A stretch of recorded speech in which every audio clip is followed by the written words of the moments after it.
Hello all. I hope you're enjoying your day today. I hope you've all had a chance to have a nice relaxing cup of tea, cup of coffee, whatever you enjoy in the morning, and get yourself organized and ready to head to the craft room or whatever it is you have to do today. You can always use time in the craft room as a reward for doing all your other chores and things. Before we get started today, I've got a few announcements. There's actually quite a few things coming up, so I'm not going to take the whole video to tell you about them. I will, though, remind you that we do have a blog on craftykapers.com. Click the little button that says news with an S, and you'll get all the news that's fit to print there. And Friday's blog will be full of all sorts of fun upcoming events. So make sure you check that out. Good morning, Laura. We've got a lot going on. But a couple of the highlights, we are taking pre-orders for the 6 new VersaFine Clair colors. And we were originally told they would be out in June. It looks like they could be here in store in just a few weeks. So if you are interested in those colors, all of them, just particular ones, whatever, please let us know. We will get you on the list. And all of those colors will be shown on the blog on Friday. Also, the Better Press Society. Those of you that have been members before know what it's all about, but anybody that maybe got a Better Press for Christmas or has sort of suggested maybe Mother's Day would be a nice time to get, for their family to get them a Better Press. The Better Press Society is a club for retailers, for the customers of independent retailers through Spellbinders. And each month they release a plate, a Better Press plate, that is specific to the Better Press Society. And they sometimes come with add-ons like stencils or dies or what have you. And they are a lot of fun. And we ask that you sign up. It's a commitment to purchase. And this would be for July through December of this year. And that is so that all the retailers, Victoria and everybody else, can get their numbers in to Spellbinders, and Spellbinders knows how many to get their manufacturer to create for them. They are great plates. There is also a Facebook group, good gravy, Better Press Society, where you can get all sorts of ideas for the use of the plates each month. And towards the end of each month, they have a society, which is basically you craft along with them. They show you different ways of using that month's plate. So that's two of the things that will be in the blog. There is also an announcement of a new class, a new type of class upcoming that is very interactive. There's all sorts of stuff coming up. There's also pre-registration for the Oh What Fun from Spellbinders, and then there is, oh crikey, I can't remember what else. So please check the blog on Friday, where you will get all the information that you need on all of this. I think that's everything that I was going to yammer on about. Anyway, this morning we're going to have a look at the fault line technique, which is basically ripping paper and then joining it back up again. And you can do it in a couple of different ways here. This is your basic. Let's start here. This is the first one I did. And, very quick and easy. And you can see the ripped edge here. Not so much here. But if you want to show the ripped edge, you can sort of with your fingers gently fold the paper back, and that will show it. Then there's this one with the two colors. It's a little hard to see on the yellow, but you know, again, you've got a little bit of the ripped edge showing on both. And, you know, any paper in the background, stamp wherever you want with your sentiments. You know, it's all very quick. Or you can do it with two separate colors. And then this one, to get this shape, instead of the sort of more open shape, to get the more narrowed, you know, sort of looks like a funnel. I found it easiest working with solid colors, and tear your paper and then flip so that you get the torn side showing on both and you get the narrower edge. Makes absolutely no sense as I'm showing you, just holding it up, but it will when I show you how to do it. Now, word to the wise. I wouldn't use anything any heavier than an 80-pound cardstock to do this, because if you do, like the paper for the card base is 80 pound. This, of course, I love this paper. This paper is Paper Rose, and it's definitely more than 80 pound. And in the process of trying to tear it, and I didn't realize this until I was stamping it and that there, I have torn the card base. So it's not the end of the world. This I will still, you know, I showed you as a sample and also to show you what you need to be aware of. I'm sure I can figure out some way of fixing it if I'm going to use this for somebody as a card to give them for some special event. So basically what you want is you want a card base that is 4 1/4 by 5 1/2, or pardon me, 8 1/2. So you're going to, your paper is 8 1/2 this way. So with an 8 1/2 by 11 sheet of paper, you can get 2 card bases. So I just slide it in at 4 1/4 and then whip it up and cut it. So you end up with a piece that looks like this. Oops, I guess it would help if I actually showed you on camera. So there we go. And as I say, you can get 2 card bases from one 8 1/2 by 11. You then want to take your piece of paper here and you want to score it at 5 1/2. I know it sounds counterintuitive, but bear with me. It does work. So you just want to score it at 5 1/2 and then just fold it at that mark. You then want to grab some pattern paper. Let's use this one. And you want to cut one piece at 4 1/4 by 2 3/4.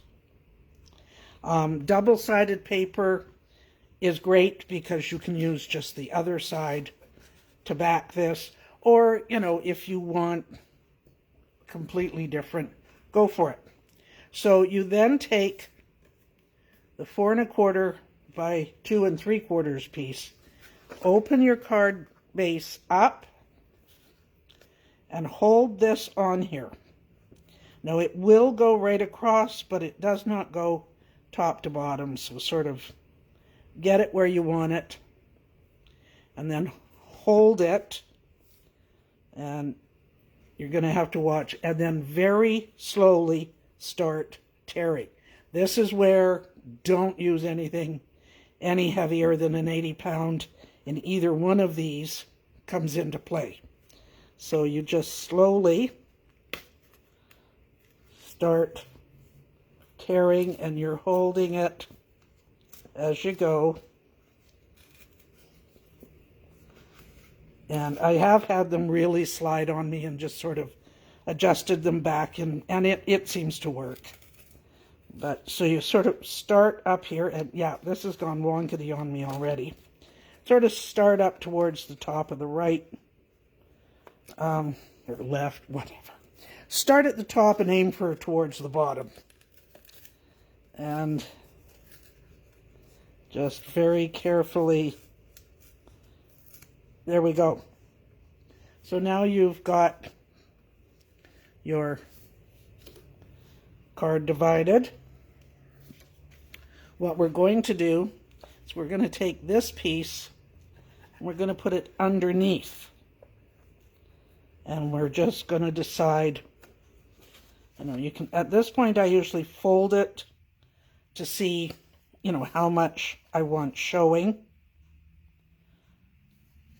If you have it already cut, because this piece you're cutting at 4 1/4 by 5 1/4, you can sort of tuck it underneath for the time being and lay this down and get a feel for how much you want showing.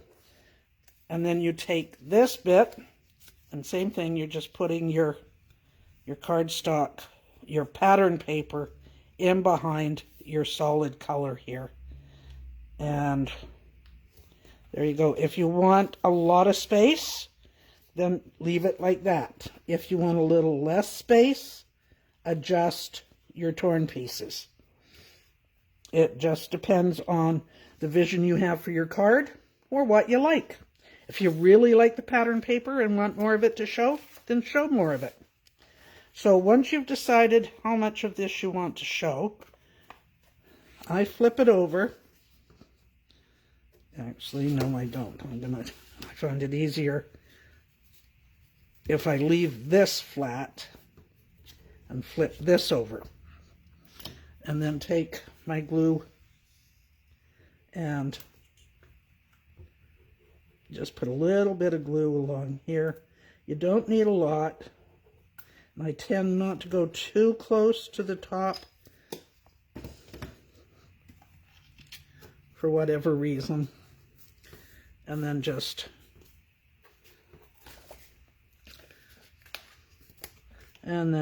take it apart because I goofed and was not watching my edges.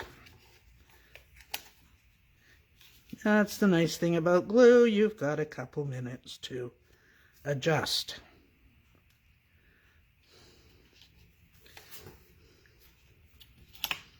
That's a bit better, but I want to slide it down a bit. There we go. Anything that's sticking off the edge, we can trim off at the end if need be. And same sort of thing with this one. You're having a look-see. How much do I want? Do I like that? Yes, no, maybe. Okay, we're going to go with this then. And again, just grab my glue. And it is a really quick, easy, fun card. And especially if it's great if you're having a bit of a day. Ripping paper is always good for what ails you. Especially when you can make something so pretty out of it. So once you've got that, we're not going to attach this yet. I'm going to take my other piece of card and I'm going to use this side. And I'm going to, this is just slightly smaller, just slightly shorter than my card base. And, this does end up being a 4 1/4 by 5 1/2 card after all of this is said and done. So I'm going to take my card base, I'm going to leave a little bit of space at the bottom, and then I'm just going to place it in, and then I'm going to, little bit of glue again.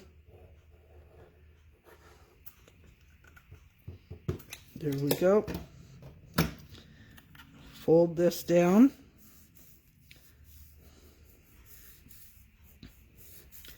And then this piece, I'm not gonna put any glue down at the very bottom, because that would glue it to the actual card base itself.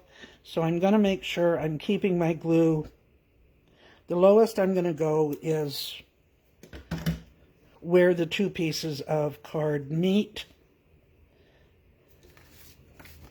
I should be okay there. And then I'm going to line it up at the bottom of, with the bottom of my card base. There we go. It's nice and level there. There we go. Now, if you want to get the same sort of white torn effect at the bottom here as you have at the top, then just very gently roll it back with your fingertips. You know, if you can get your nails or something in there, and just gently roll it back, and you'll get the same effect. And then you can decorate it any way you want. Stamp your sentiment there.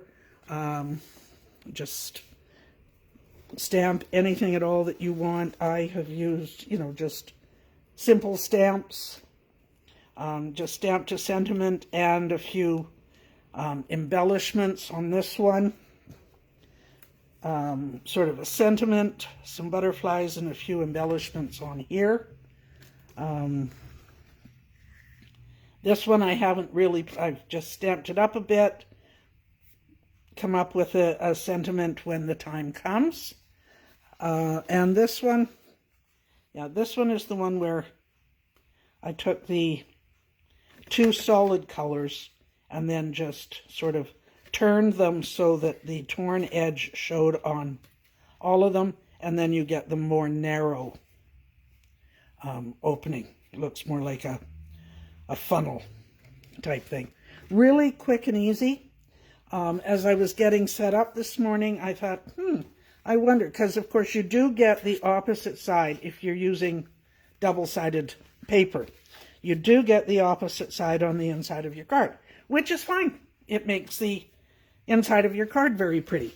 But if you don't want to do that, I was wondering, I wonder what would happen if I just took, you know, the piece of paper that the same size that we fold at the top with the size that we cut, and created a completely separate card base.